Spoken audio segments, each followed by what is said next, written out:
Zotit Kellici, përshëndetje dhe mëngjes. Kam parë postimet tuaja këto ditë në fakt në rrjetet sociale dhe më vjen mirë për rinjen që kemi thënë gjithmonë që largohet nga Shqipëria, të paktën në ngjarje të tilla janë bërë bashkë dhe kanë ofruar ndihmë. Po kanë qenë temat e fundit në fakt që ne kemi folur tek në studio për ju për emigracionin, humbjen e shpresës etj, por realisht ka shpresë pas këtyre 2 ditëve që janë të tmerrshme, tragjike për gjithë shqiptarët. Më vjen mirë që ka patur me qindra të rinj. Unë kam bërë një thirrje vetë në Facebook që ditën e parë që momentet e para që ka ndodhur tragjedia që të bashkohemi për të ndihmuar me aq sa kemi mundësi. Dhe më vjen mirë që të rinj të gjitha moshave, nga gjimnazist, student, njerëz pa mundësi financiare, në kushte të vështira jetese, kanë sakrifikuar diçka, kanë sjellë diçka për të kontribuar. Kjo tregon që solidariteti, fisnikëria, geni jon prevalon, është shumë i fortë dhe në çastet vështira bëhemi të gjithë bashkë. Që në momentet e para të tragjedisë, në fakt, unë kam marrë një telefonat nga djemt tanë që janë me banim afër Thumanës, janë në zonën e Mamurasit, në orën 4 të mëngjesit që dyshonin se mund të kishte pasur viktima në Thumanë sepse kishin të afërm dhe nuk po merrnin dot kontakt. Dhe pamjet që kemi parë dhe ajo çka kemi parë në terren në fakt me njerëzit, Pranvera sinqerisht nuk ka fjalë të përshkruhet, dhimbja, tmerri i përshkruar nga ata banor dhe vështirësitë në cilat kanë jetuar dhe për të mos hyrë në pjesën politike, për të mos folur për problemin që nuk duhet jetonin ato godina, të paktën në zonën e Thumanës, në ato 2 pallate që kanë rënë, nuk ishin më të banueshme dhe qytetarët nuk duhet lejoheshin nga instancat shtetërore që ndronin më, por kjo do të jetë një analizë që besoj do të bëhet në momentet në vijim dhe duhet jo për arsye politike, duhet për të shmangur katastrofa të tjera njerëzore, për të mos humbur më jetë njerëzit. Ju keni parë edhe si kjo shtëpia më përpara në Durrës, keni parë banesa që as në kushte normale nuk duheshin të lejoheshin dhe kanë qenë në kushte të pabanueshme. Dhe ndërkohë banorët nuk kanë patur një sinjalizim nga institucionet shtetërore, nga drejtuesit lokal, vendor për t'u larguar nga shtëpiat e tyre dhe nuk është ofruar një alternativë. E rëndësishme është që në momentin që flasim të shmanget çdo tragjedi tjetër e mundshme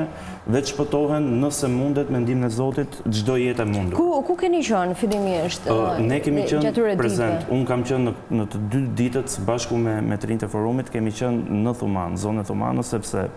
edhe varfëria aty është më e thellë, edhe tragjedia ka qenë shumë e fortë dhe kemi qenë të stacionuar në kampin që është ngritur në Thuman gjatë gjithë kohës, duke çuar ndihma kryesisht nga qendra le të themi, nga të rinj që kanë mbledhur ndihmat në Tiranë dhe nga zona Veriut. Pjesa e Durrës, Elbasan, Lushnjë, Fier, struktura tjera të rinjve të forumit kanë qenë të stacionuar në Durrës dhe vijojnë të jenë në Durrës. Sot më vjen mirë dhe dua ta them që edhe në ditën e pavarësisë ne do të presim një delegacion me rreth 40 të rinj që vinë nga Prishtina dhe nga Podujeva, nga Forumi Rinor i LDK-s, për të sjellë ndihma për banorët e Durrësit.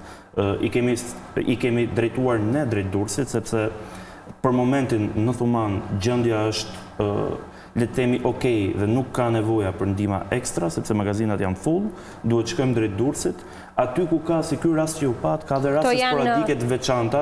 që nuk kanë marrë vëmendjen e duhur nga. Këto janë pamjet live nga pallati në Durrës, ëh? Dhe ka plot mesazhe që vinë në fakt të familjeve, të personave që janë nevojë, por që nuk kanë marrë vëmendjen as shtetërore, as qytetarëve sepse nuk janë fizikisht aty ku është edhe tragjedia më e madhe njerëzore, por janë të stacionuar diku më tutje ose kanë shtëpia diku më larg. Por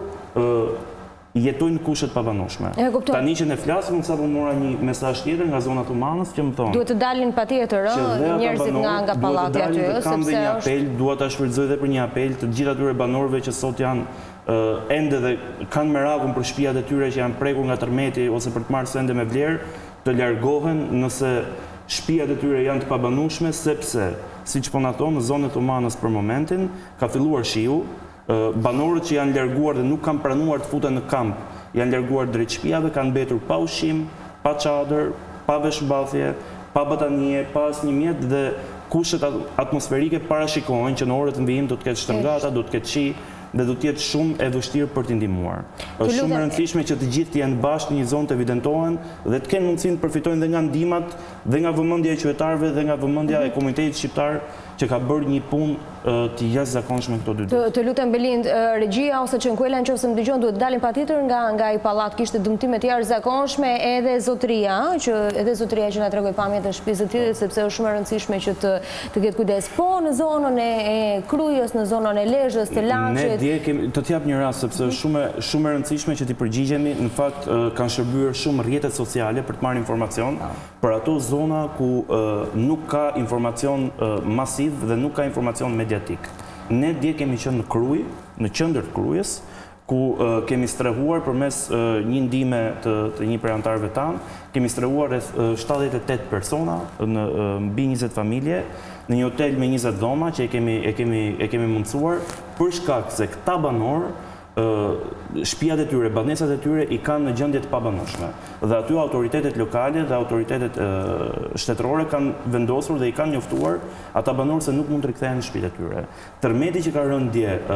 rreth mesditës, në orën 4, që ka qenë rreth 5.6 ball, ka dëmtuar dhe 2 shtëpi tjera, ndërkohë që ne kemi qenë aty në Pengile, në zonën e Pengiles në Kruj, ka dëmtuar 2 shtëpi tjera ku ishin banorë në moshë e tretë, që nuk kishin asnjë mundësi financiare, asnjë ndihmë, dhe që tashmë jetojnë qiell të hapur. Kështu që e rëndësishme është që kushdo që ka mundësi dhe janë me mira shqiptarët, jo vetëm shqiptarët brenda territorit, por ata në diasporë, Kosova, Maqedonia e Veriut, Lugina Preshevës, Mali i Zi,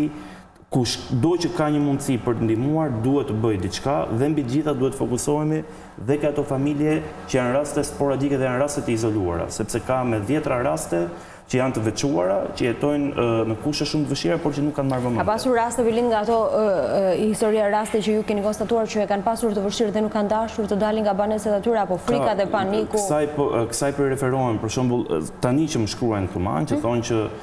banor ka me 10 banorë që nuk preferojnë të largohen nga shtëpiat e tyre, sepse kanë merak për objektin, për sendet me vlerë që një qenë etj. Që kanë investuar, është jeta e tyre aty dhe është e kuptueshme. Por jeta është më e rëndësishme se sa çdo. Ka nevojë për një sensibilizim të prioriteteve që janë për momentin. Prioriteti është të mos humbet asnjë jetë. Prioriteti është të shpëtohen ata që mund të jenë në rënoja, ende dash Zoti me ndihmën e Zotit, sepse çdo minutë dhe çdo orë që kalon e bën më të vështirë. E rëndësishme është të shpëtojmë çdo fatkeqësi tjetër që mund ndodh dhe të paraprim fatkeqësitë që mund ndodhin. Dhe më pas të inventarizohen të gjithë dëmet dhe të jetë mundësia për t'i kompensuar, për t'i ndihmuar gjithë ata banorë që janë prekur nga kjo tragjedi. Ju e keni parë vetë se donacionet kanë qenë të jashtëzakonshme, nga personalitete, nga aktorë, qytetarë, celebrities, biznesmen, kompani private, shtete. Kosova ka qenë e para që ka ndihmuar qoftë me forcat ushtarake të saj, qoftë me ndihma monetare, që akordoi një fond për 500.000 eurosh. E rëndësishme është që ky fond të mblidhet, të mos ketë asnjë rrjedhje të asnjë qindarke që jepet për të kontribuar për qytetarët dhe të mundsohet rehabilitimi i këtyre mira do të thoja, sepse në kampin e Durrësit janë pothuaj 2000 qytetarë, në Toman po bëhen rreth 1000 qytetarë, janë të tjerë që janë të prekur, që të jepet mundësia për të rehabilituar, sepse e përmendët dhe ju kanë humbur jetën e tyre, jo vetëm fizikisht, por gjithë investimin e tyre në këto shtëpia. Gjithë investimi i tyre, gjithçka që ato kanë vënë me mundë me djerës, në gjithë jetën e tyre është shkatruar në 30 sekonda.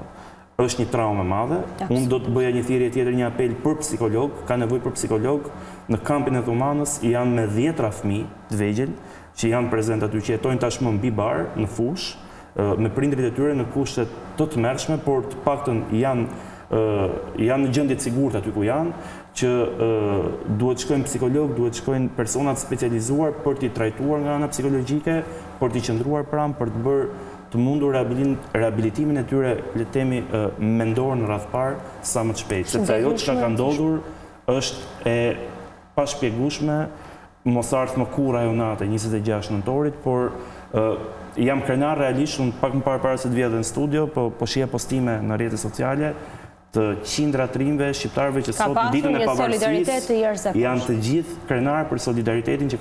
kanë treguar të gjithë shqiptarët ku do ndodhen, sidomos ata që janë diasporë, në Amerikë, në Kanada, në Europë, kudo ku janë, për të ndihmuar në këtë tragjedi që mos i ardh kurrë Shqipërisë në të ardhmen. Ku do të vendoseni ditën e sotme? Cili do të jetë ditën e sotme? Ne do të vijojmë së bashku me të rinj që do të na vinë nga Kosova, do të shkojmë në Durrës, do të jemi në Durrës, do të jemi në Ishëm, Unë personalisht do të jem së bashku me disa grupe pune që kanë ngritur dhe vetë Partia Demokratike në zonën e Shijakut për të parë edhe për të bërë një evidentim të banesave. Jeni duke bërë paralelisht dhe një evidentim të banesave edhe ju? Patjetër, të gjithë janë teren duke bërë atë çka mundem për të ndihmuar, jo për të bërë politikë, por për të ndihmuar, për të qenë pranë njerëzve, për të qenë pranë qytetarëve, për të dhënë një kontribut qoftë njerëzor, qoftë human, qoftë në mbështetje me gjithë kapacitetin njerëzor që kemi. E rëndësishme është që sot ne jemi gjithë shqiptarë,